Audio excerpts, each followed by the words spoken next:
So this class and a couple of more classes will be devoted to preliminaries for the subject. So I'll focus mainly on linear algebra in this class, and if I manage to finish the material, then I'll move on to multivariable calculus. With these two in hand, we should be able to start the study of manifolds. Well, okay, so let's recall some basics from linear algebra, which will be essential. And so I'll start with the basic definitions. So what is a vector space? Well, it's a set with two operations, an addition operation which is called vector addition, and scalar multiplication. So formally speaking, these are functions from V cross V to V and R cross V to V. Here of course I am assuming that every vector space is defined over R, the set of real numbers, as the field, underlying field. Well, so we require that these two operations, addition and scalar multiplication, should be compatible in certain ways, which I list as properties 1 to 4 below. But before that, there is an axiom concerning just addition itself, namely that with the additive operation we should be an abelian group. Well, this is just a shorthand way of saying that. So what does it mean to say V with this plus is an abelian group? Let me just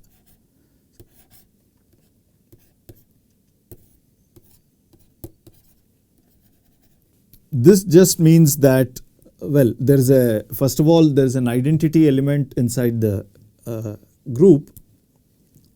So there exists a unique, there exists an additive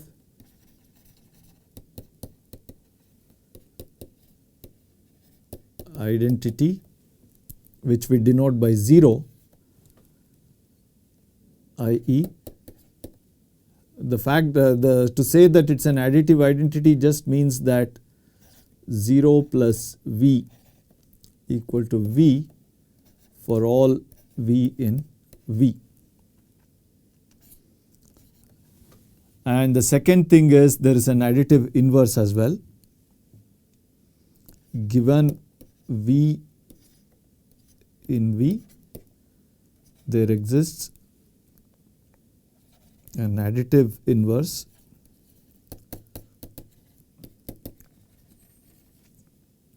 which we denote by minus V, and this additive inverse just means that V plus minus V equal to minus V plus V equal to the additive. Of course, even before these two properties, then one has something even more basic, which is that the additive operation, the fact that it's a group means that it's part of a definition that the additive operation is associative. So I want, rather let me just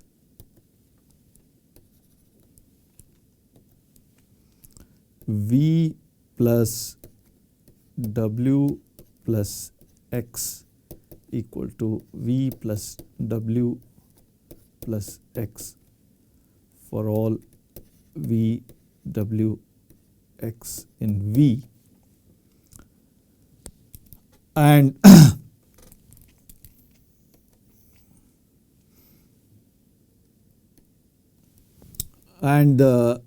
finally the assumption that it's an abelian group just means that V plus W equal to W plus V for all VW in V. So these four properties constitute what is called an abelian group. This has nothing to do with the other thing, scalar multiplication. But for a vector space, these two operations, scalar multiplication and addition, are required to be connected through this four properties that I have listed here. The first one is, of course, this sort of It doesn't matter whether you multiply scalars first and then multiply with a vector, or you just do scalar multiplication step by step. Second one is distributivity of scalar addition and vector multiplication. And the third one is vector addition and scalar multiplication. Finally, the identity in the group R should act as identity by scalar multiplication as well. So here of course I have denoted scalar multiplication with a dot, but it's rather inconvenient to write it like this. So henceforth A dot V will just denote this by AV, where A belongs to R and V belongs to V. The next thing is a subspace. So if you have a vector space, a subset W in V is said to be a subspace if whenever V and W belong to capital W, and if you take any two scalars A and B, you have AV plus BW is belongs to W. This of course is equivalent to saying that W itself becomes a vector space when endowed with the same addition and scalar multiplication operation which V has. And the next thing is a linear transformation. So let V and W be vector spaces. A function from V to W is a linear map or linear transformation. If essentially a loose way of saying this is that T respects the operations on V and W, namely addition and scalar multiplication. Formally, T of AV plus BW should be equal to ATV plus BTW for all VW in V and AB in R. So the moment you have a linear transformation, it automatically gives rise to two subspaces. One is if T from V to W is a linear map, then the kernel of T, this is also known as the null space of T. This is the set of all V which are mapped to the 0 element by T. So set of all V such that TV equal to 0 is a subspace of V. And this is one subspace. The other one is the image. So these are all elements of W which can be written as TV for some V in capital V. So this forms a subspace of W. So you get two subspaces, one in V and one in W, associated to any linear transformation. So let's look at some examples. So let's take two natural numbers at least greater than or equal to 1. Of course, the prototype for a finite dimensional vector space is Rn. V equals Rn. If one can easily check that with the usual notion of vector addition. So a point in Rn is just an n tuple of real numbers. So when you have 2 points, you can add them component wise. That gives vector addition in Rn. And scalar multiplication would be just you multiply every component by a fixed scalar. So that's scalar multiplication. So you have and it's quite easy to describe all possible subspaces of V. Namely, if you start with any M cross N matrix and you look at the set W, which are all elements of Rn, all elements V in Rn such that AV is 0, note that this AV is 0 is just a compact way of writing a system of linear equations. So essentially what we are saying is W is the solution set of a certain set of linear equations. So if you look at such W, it's easy to check that this forms a subspace of Rn. And a little bit of work shows that the converse statement is also true. In other words, if you start with any subspace of Rn, then one can find an M cross N matrix A such that that subspace is given in this form, namely the solution set of AV equal to 0. So in short, any subspace of Rn is a solution of a certain number of linear equations. Well, the next example is qualitatively quite different from this. So here I am looking at C infinity R. So this is notation for all functions on R, in other words all real valued functions of one real variable which are infinitely differentiable. That is what this infinity stands for. It is the differentiability of the function.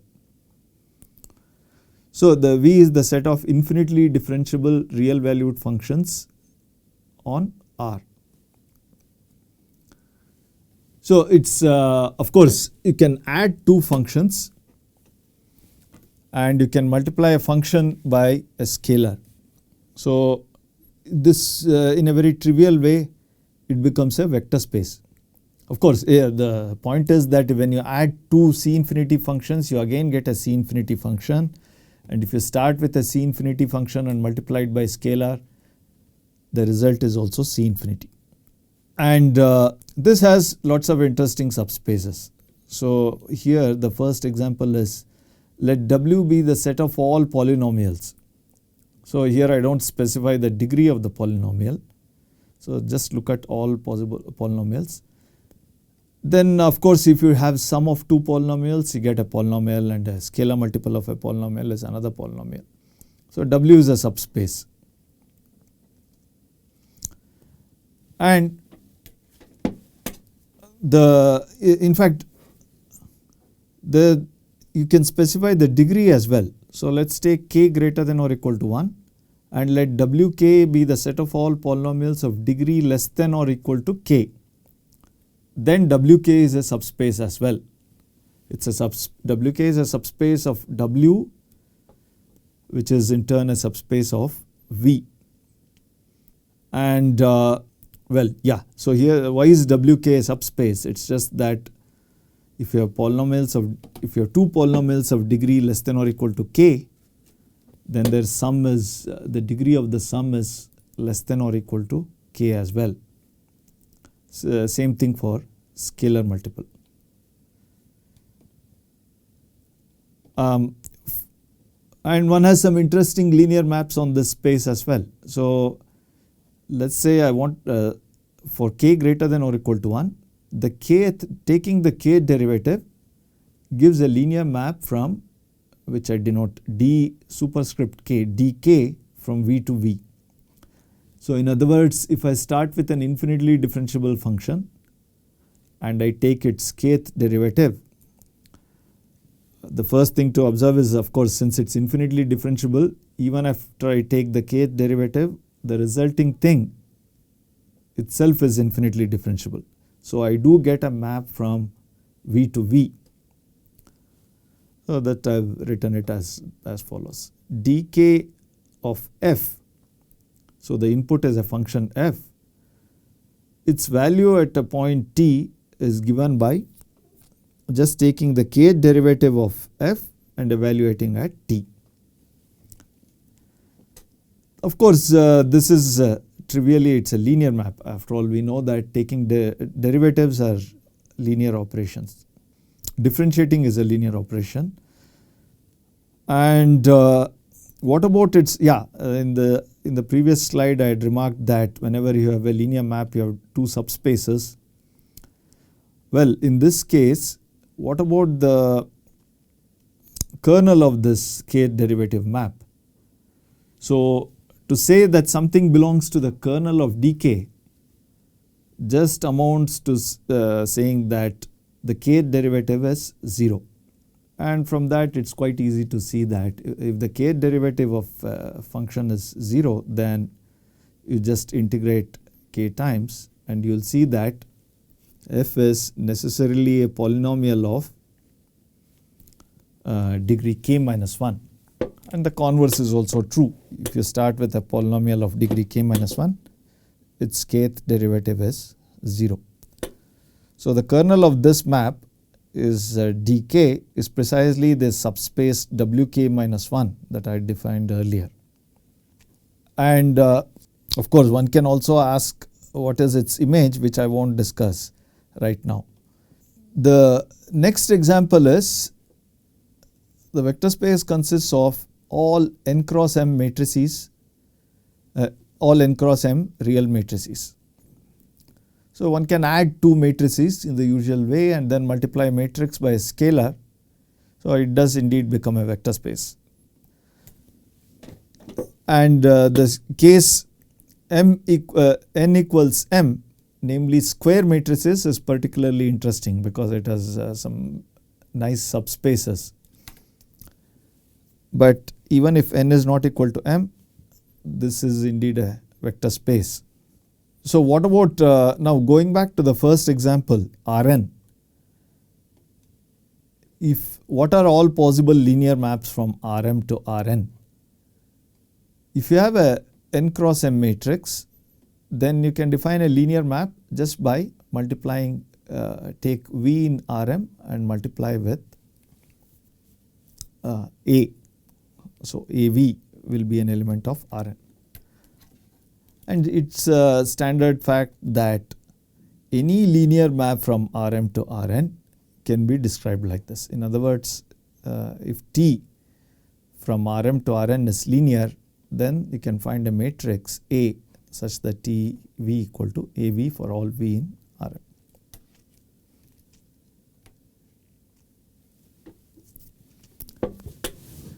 Now we come to the important concept of dimension of a vector space. So this is something very fundamental. This will, for instance, it will help us differentiate the first example and the second example are fundamentally different, and the difference arises from this concept of dimension.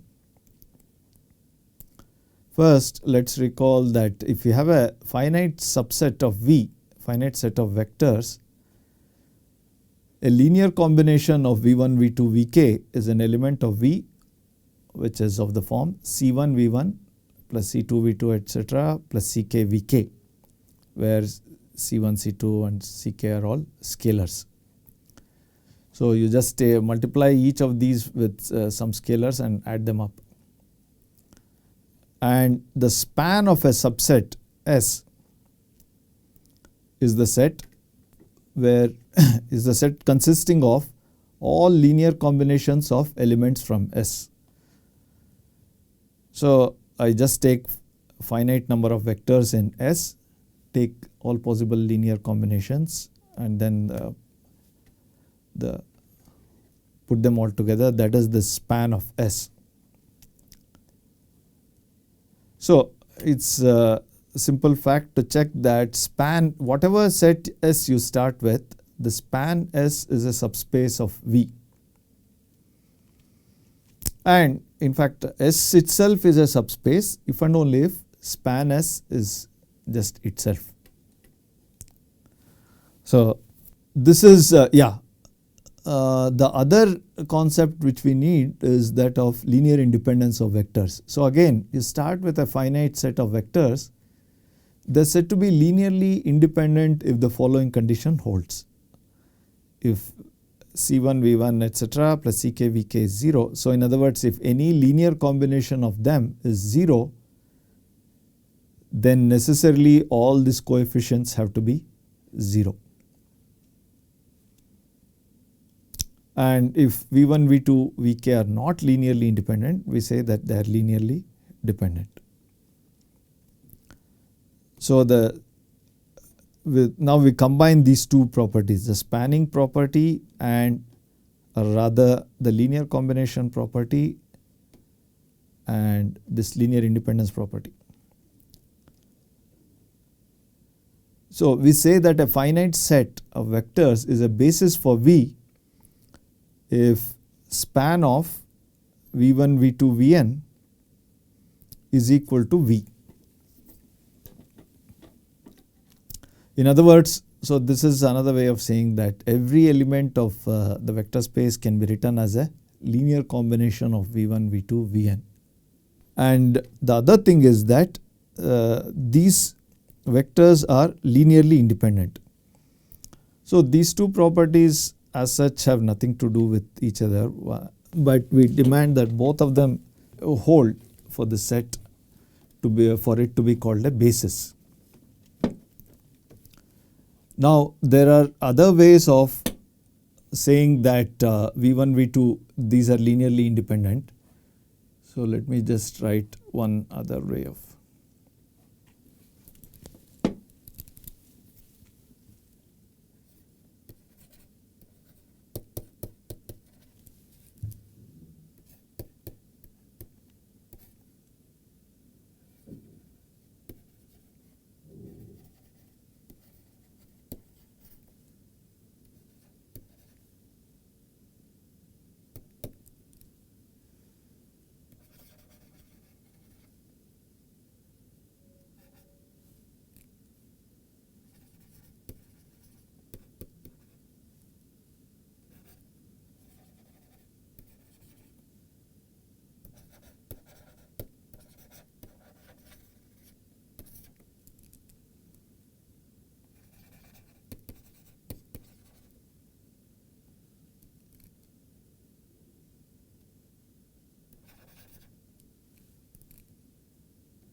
So the first condition says that every vector in V can be written as a linear combination of this v1, v2, vn.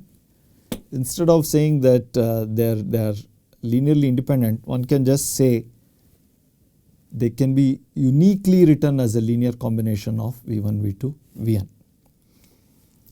So in other words, both of these can be replaced. You can remove both 1 and 2 and put this condition. Here I just said condition 2 can be replaced, but here the emphasis in what I wrote is the uniquely part, uniquely written as a linear combination of v1, v2, vn. Now we come to the one of the basic theorems in linear algebra, which is that if you have two different bases for V, let's keep in mind that given a vector space, there is no guarantee that there is any basis at all. Basis in the sense of finitely many vectors satisfying these two conditions. So given any an arbitrary vector space, there is no guarantee that there is any basis. But what this says is that if we do have two bases, then the number of elements have to be the same in each. Of course, every vector space can have, if it has one basis, it can have, it's easy to see that it has infinitely many bases. But what the theorem says is, whatever basis you take, the number of elements has to be the same. So basis for this, and then the dimension of V. So once we know that it is this n equals m, then one can define the dimension of V, which we denote by dim V, is the number of elements in any basis of V. The whole point of this theorem is, this concept of dimension is a well-defined number. Since we already know it doesn't matter which basis we take, so we have a unique number associated to a vector space. Of course, this dimension makes sense only assuming that there is a basis to begin with. So in fact, I should remark here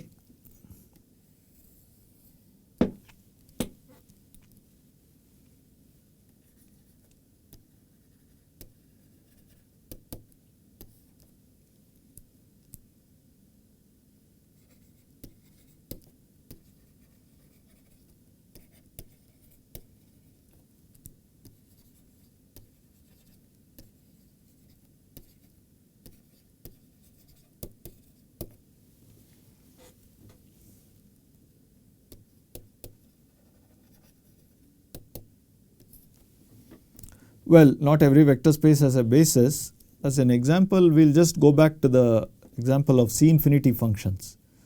So V equal to C infinity R. This is one example. The second example is inside this W is the set of all polynomials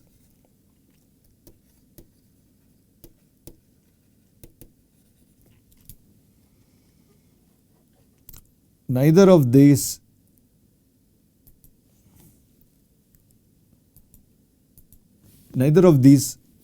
has a basis.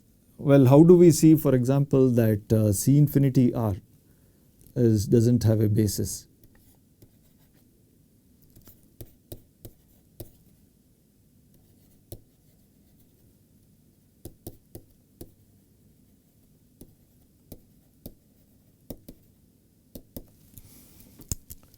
To see this, in fact, what we'll do is we'll go a bit further and let's read some corollaries of let's go through some corollaries of this statement that any two bases have the same number of elements. First corollary is that I start with an n-dimensional vector space. So here of course it means that V has a basis consisting of n elements, and I start with a subset S consisting of n vectors. So this of course to begin with need not be a basis, it is just a set of n vectors. Now what one says is that if either of the following two conditions holds, then S has to be a basis. The first condition is S is linearly independent, that the set of n vectors, of course it's the important thing here is that this n and this n are the same. In other words, the dimension and the number of elements in this set S have to be the same for this corollary to hold. So if you have n vectors which is a linearly independent set, then we are assured that it's a basis. Or if we know that if it spans V, then also we know that it's a basis. So what in effect this is saying is that normal definition of basis is that both of these conditions should be satisfied, 1 and 2. What we are saying is if one of the conditions is satisfied, the other one is automatically satisfied. All this under the assumption that dimension is n and the set n S has n elements. That is one thing. Second thing is that we know, suppose that dimension of V equal to n, again n dimensional vector space. If you have any V1, V2, Vk, any set of linearly independent vectors, we can find Vk plus 1 etc. such that this is V1, V2, Vn is a basis. Here there is already something implicit in this statement.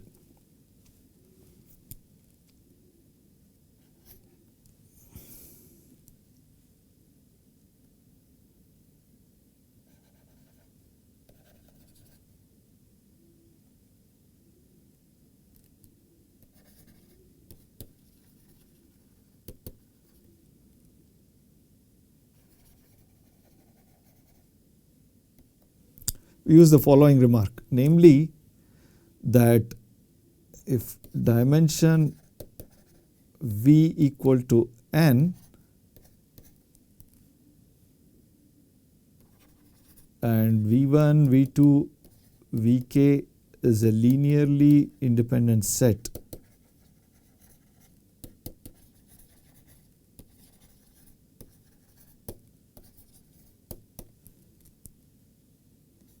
then this k should necessarily be less than or equal to n. So that this statement actually should have come here. So if V1, V2, Vk is a linearly independent set, then k is necessarily less than or equal to n, and if k is strictly less than n, then we can find vk plus 1 etc. all the way up to Vn, so that V1 up to Vn is a basis of V. So this is the part which I'll use for to say that C infinity R doesn't have a basis. Next thing is that if W contained in V is a subspace, so then dimension of W is less than or equal to n. In particular, W itself has a basis. If I know that V has a basis, then it says that W has a basis, and number of elements in the base in any basis of W is less than or equal to n. So, but now let me go back to this example that I was talking about, that C infinity, with this in hand, let's prove that C infinity R doesn't have a basis. Now C infinity R, so I'll use this remark that if suppose C infinity R has a basis and suppose its dimension is n. To have a basis means that I can talk about dimension, I call the dimension n. Then we know that there is an upper bound on the number of linearly independent vectors, namely there cannot be more than n linearly independent vectors, elements of this space. But we know that, consider, I look at the following elements, the constant function 1,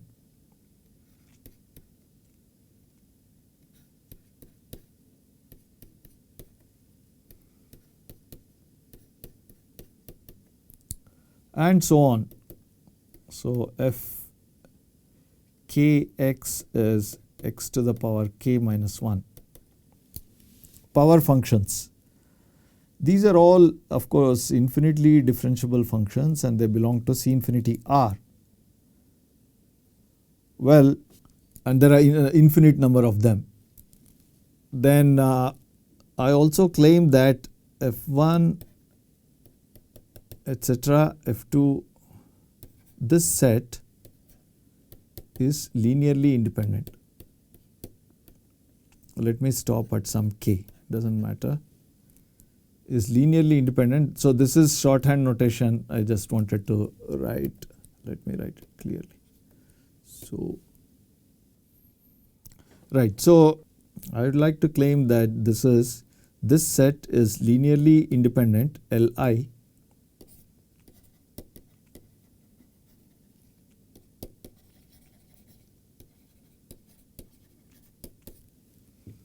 for any k greater than or equal to 1.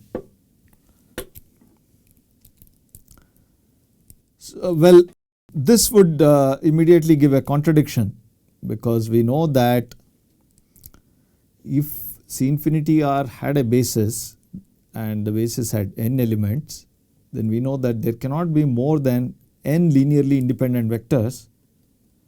Here we are saying that there is no restriction on k. You take any number of power functions and then you will get a linearly independent set. To see that this is linearly independent, what it just amounts to saying that if I take any linear combination of these,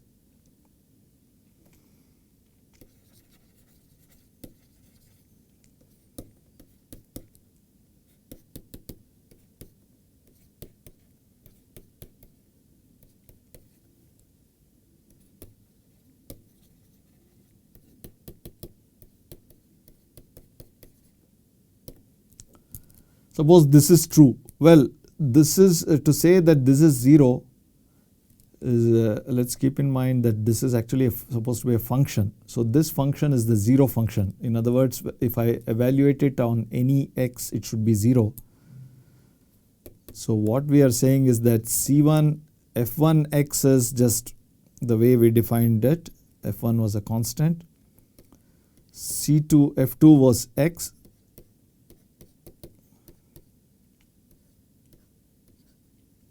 X to the power k minus 1 is 0, and this is supposed to hold for all x in R. So what we have is, we have a polynomial which is 0 for all x. Of course, we know that this implies that if it's going to be 0 for all x, the only way that can happen is all the coefficients are 0. So that shows that they are linearly independent. In fact, the same proof shows that the set of all polynomials is also doesn't have a basis as well. This shows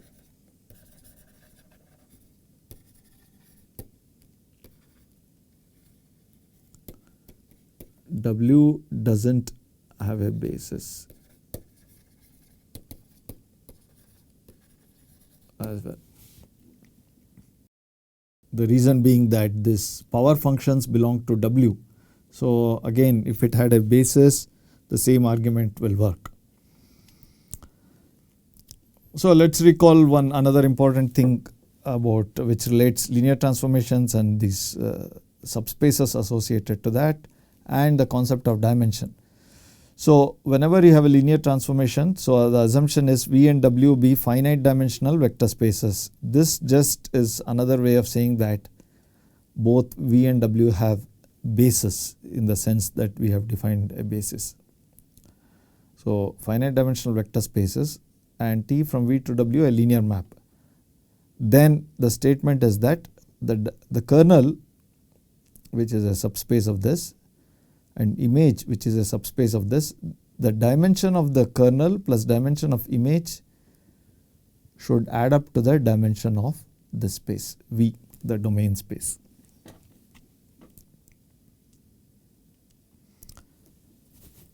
The last topic that I will deal with in this lecture will be the concept of a direct sum. So if you have two subspaces, W1 and W2, we say that V is a direct sum of W1 and W2, and we write it like this: V equal to W1 direct sum W2 if the following conditions hold. First thing is that any V can be written as small w1 plus small w2 for some w1 in this space and some w2 in this space. The second condition is that w1 intersection and w2 should be just the 0 element. Again, condition 2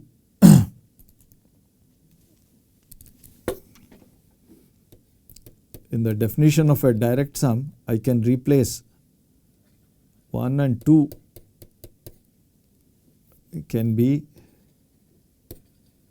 replaced by a single statement: any V in V can be written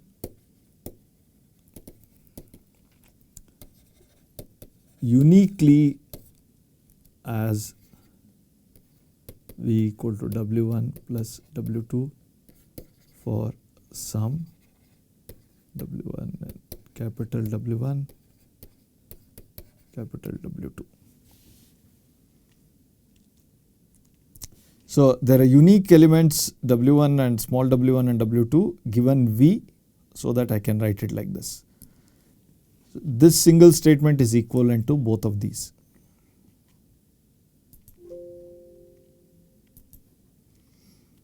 Then we have